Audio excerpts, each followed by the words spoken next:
A combat medic turned gas station worker gets the surprise of his life when a stranger collapses outside his station and recognizes him as the man who saved his life 30 years ago. What happens next will leave you speechless. Join us as we explore this incredible story of gratitude, healing, and second chances. Don't forget to subscribe and let us know in the comments where you're watching from. We love hearing from our amazing community.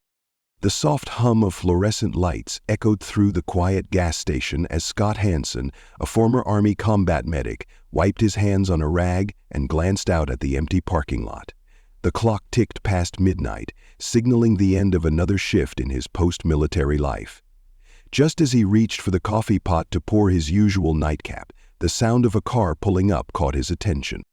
A silver sedan rolled into the lot, the engine sputtering before it died with a wheeze. From the driver's side, a man in his late 40s stepped out, clutching his chest, his face pale and twisted in discomfort. "Help!" the man gasped, staggering toward the entrance. Scott's medic instincts kicked in. He rushed outside, his hands steady as they had been during countless field emergencies. "Lie down," he instructed, guiding the man to a bench by the door. The man's breathing was shallow, his pulse weak but present. Scott grabbed his phone and dialed 911, calmly relaying the situation while his mind flashed back to the battlefield where every second counted. As he monitored the man's vitals, something stirred in the patient's eyes, a glimmer of recognition. You saved me before," he wheezed. Scott blinked, caught off guard. "What?" "Desert Storm. 1991. The man rasped. You pulled me out of that Jeep." Scott Hansen hadn't always been a gas station attendant.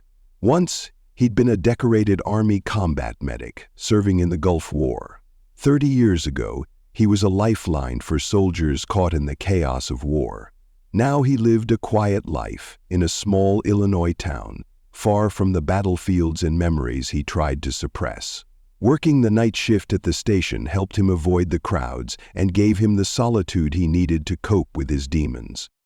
Yet, even in this quiet corner of the world, he couldn't escape the echoes of his past. The patient's words jolted him back to a specific mission, one of the most harrowing days of his service.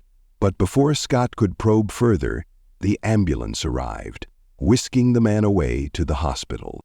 Later that night, as Scott sat in the back room sipping coffee, he replayed the encounter. Who was that man, and how could he possibly remember Scott after all these years? The next morning, Scott couldn't shake the man's words. He hadn't thought about his time in Desert Storm in years. It was too painful, a Pandora's box of memories best left closed. But something about the man's recognition pulled at him. Curiosity got the better of him, and on his lunch break, Scott called the local hospital to inquire about the patient. The receptionist hesitated. "Are you family?" she asked. Scott paused, unsure how to respond. "No, just someone who helped him last night. I think we might have a connection from years ago."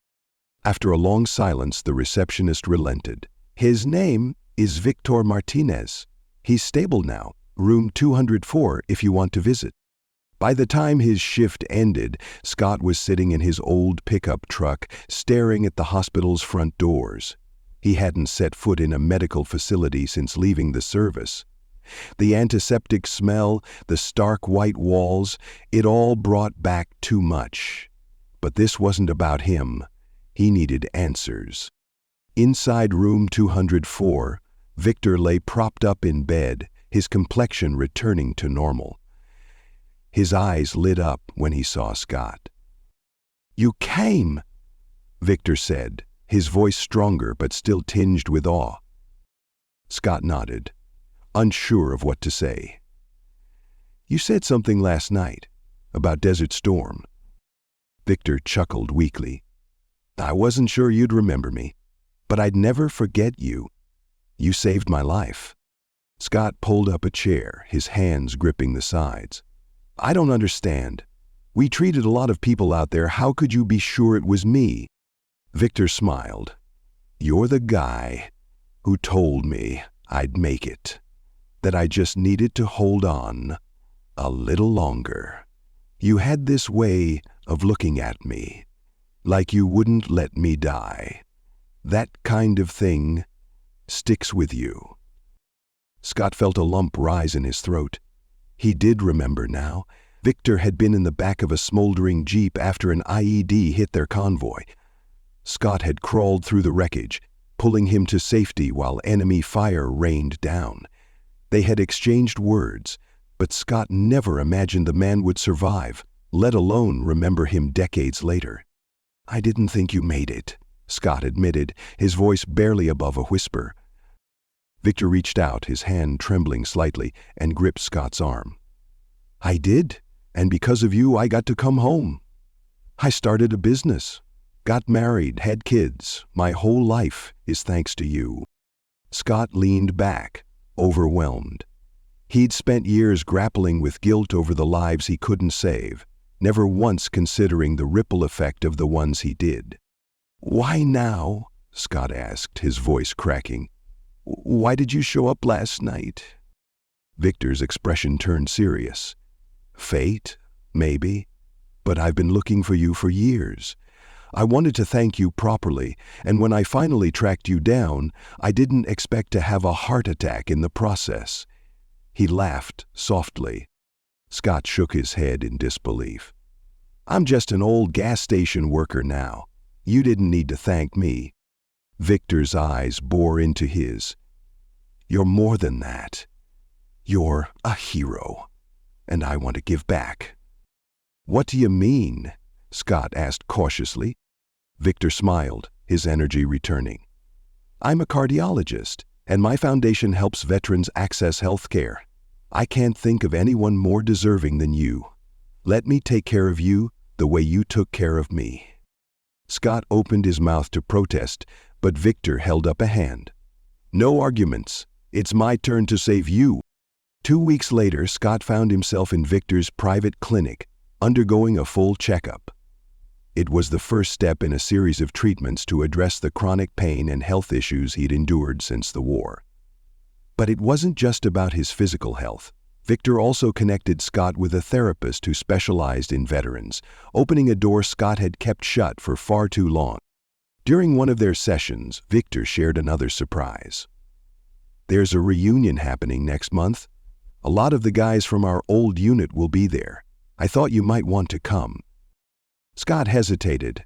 He'd always avoided reunions, afraid of reopening wounds. But this time felt different. Maybe reconnecting with the men who shared those experiences would be a step toward healing. The day of the reunion, Scott stood outside the community hall, nerves knotting in his stomach. Then he heard someone call his name. "Scott Hansen!" It was Victor, waving him over. Beside him were half a dozen familiar faces. Men Scott had treated, laughed with, and cried for. They greeted him with bear hugs and slaps on the back, their gratitude shining through every word. As the night went on, Scott realized something profound. He wasn't just a gas station worker. He was part of a legacy, one built on resilience, sacrifice, and the unbreakable bond of brotherhood. For the first time in years, Scott felt whole. Weeks turned into months, and Scott Hansen found his life transforming in ways he never imagined. Victor Martinez's gratitude had sparked a chain of events that not only reconnected Scott with his past, but also reignited a sense of purpose he'd thought he'd lost. Through Victor's foundation, Scott received comprehensive medical care for the injuries and ailments he had carried for decades. For the first time since leaving the military, he could wake up without chronic pain gnawing at his body. The therapy sessions, though challenging at first, became a lifeline. Scott began unpacking the memories that haunted him, faces he couldn't save, the relentless pressure of battle, and the crushing loneliness that had followed him home. Victor wasn't the only one who had reached out. Word of Scott's story spread among his former comrades, many of whom shared their own struggles adjusting to civilian life. One by one, they reconnected, forming a tight-knit group that met regularly to share stories, offer support, and celebrate their survival. One crisp autumn evening, Scott hosted a barbecue in his modest backyard. The air was filled with laughter and the smell of sizzling burgers as veterans and their families gathered around. Children played tag under the golden glow of string lights, their laughter a reminder of the lives made possible by the sacrifices of their parents. Victor raised a glass to toast. To Scott Hansen, a hero who doesn't know he's a hero. You saved lives on the battlefield and now you're saving lives here at home. The crowd cheered, and Scott, never one for attention, smiled shyly, but felt an undeniable warmth in his chest. This was more than just a gathering. It was a testament to the power of connection and gratitude. Inspired by Victor's example, Scott joined the foundation as a volunteer. He began working with veterans struggling to access healthcare, drawing from his own experiences to guide them through the labyrinth of bureaucracy. His nights at the gas station became fewer as he found renewed purpose in helping others heal. One day, Scott met a young man named Tyler, fresh out of the Army and grappling with PTSD. Tyler reminded Scott of himself, lost, isolated, and unsure of how to move forward. Scott mentored him, showing him the ropes and sharing the hard-earned lessons he'd learned about resilience and recovery. Months later, Tyler stood at Scott's doorstep holding a small plaque. "You're the reason I'm still here," Tyler said, his voice cracking. "I wanted you to have this." Scott's hands trembled as he read the inscription. "For unwavering service, both in uniform and out. Thank you for your courage. Henry Thomas."